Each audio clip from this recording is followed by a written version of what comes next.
Hi, hello, good afternoon. Esse vídeo é para falar do passado do verbo to be, que são as duas formas, was e were. Bom, eu já falei num outro vídeo das formas do tempo presente do verbo to be, né? Que são am, is e are. 3 formas. O passado do verbo to be são 2 formas, was e were, tá?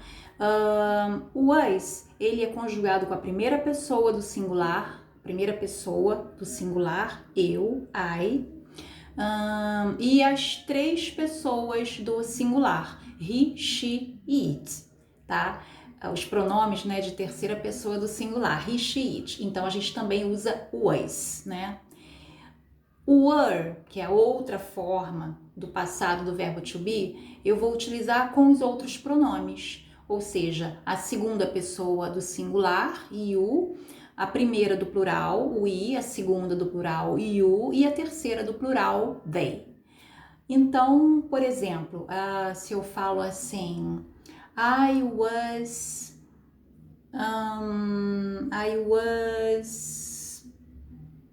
sad. Eu estava triste, né? Assim, a tradução disso daí é, né? Se o verbo to be significa ser ou estar, tá? Isso é só um parênteses, abre aí ele. Se o verbo to be significa ser ou estar, o passado significa era ou estava, ok? Para fazer a nossa tradução aqui para o português, né?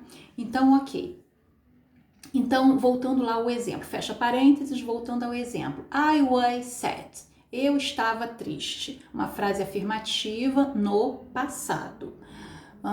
Se eu quiser falar essa frase na forma negativa, como é que vai ficar? I was not sad. Eu não estava triste. Ok? Se eu quiser também fazer essa frase, colocar ela na forma contrata, ou seja, do verbo com a partícula not. Segue a mesma regra do tempo presente, tá? Forma contrata, como é que vai ficar? Was mais o not. Wasn't. Então vai ficar, eu posso falar I wasn't sad. Ok?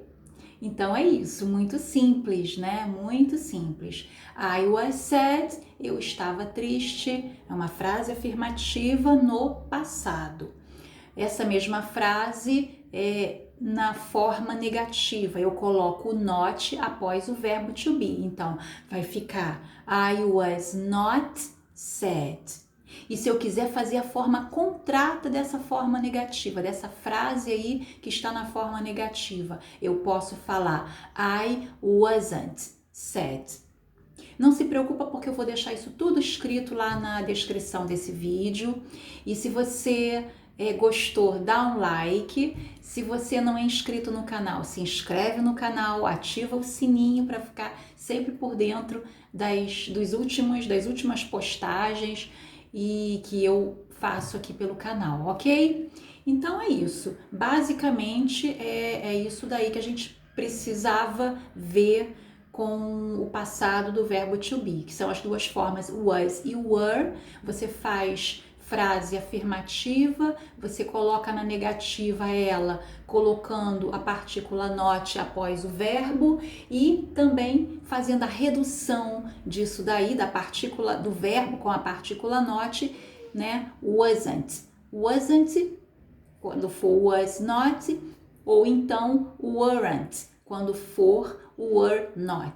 Por exemplo, se eu coloco, né? Vamos então pegar um exemplozinho aí. They were not sad. They were not sad. Eles não estavam tristes.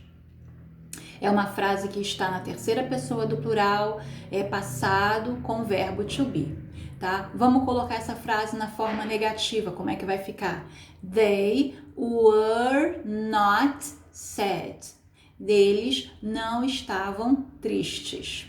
Agora, essa mesma frase na forma contrata, reduzida, do verbo com a partícula not, como é que vai ficar? They, né? O sujeito é they. Então, they weren't sad. Ok? They weren't sad. Eles não estavam tristes. Professora, qual é a diferença? Tem alguma diferença para fazer a tradução disso em português? Não, nenhuma.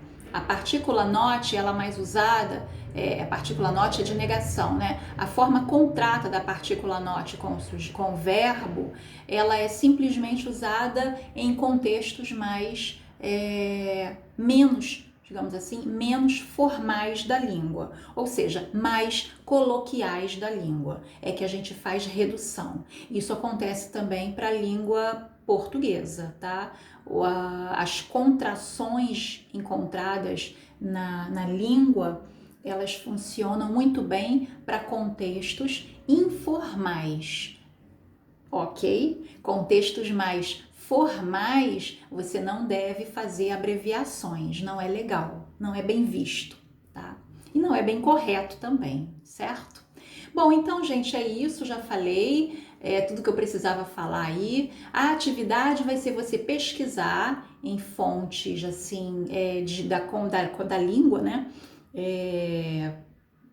Textos originais, tipo letra de música, livros, né, que você encontra aí a língua na sua fonte mesmo, né, quem escreveu tem a língua materna como o inglês, então você pode fazer essa pesquisa de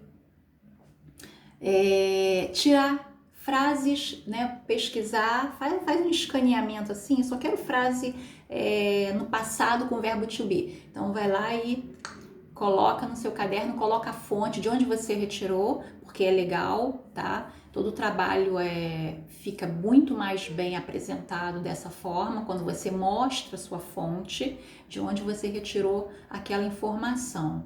Então fica a atividade aí, retira 5 frases no passado com o verbo to be, anota no caderno que vai ficar bem melhor.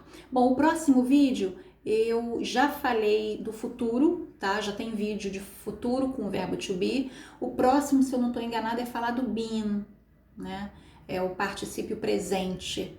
Então, a gente vai ver isso no próximo vídeo, ok? Então, de mais é isto. Compartilhe o vídeo, dá um joinha, compartilhe o vídeo, se inscreve no canal e ativa o sininho, ok? See you soon, have a nice day and a nice afternoon. Bye!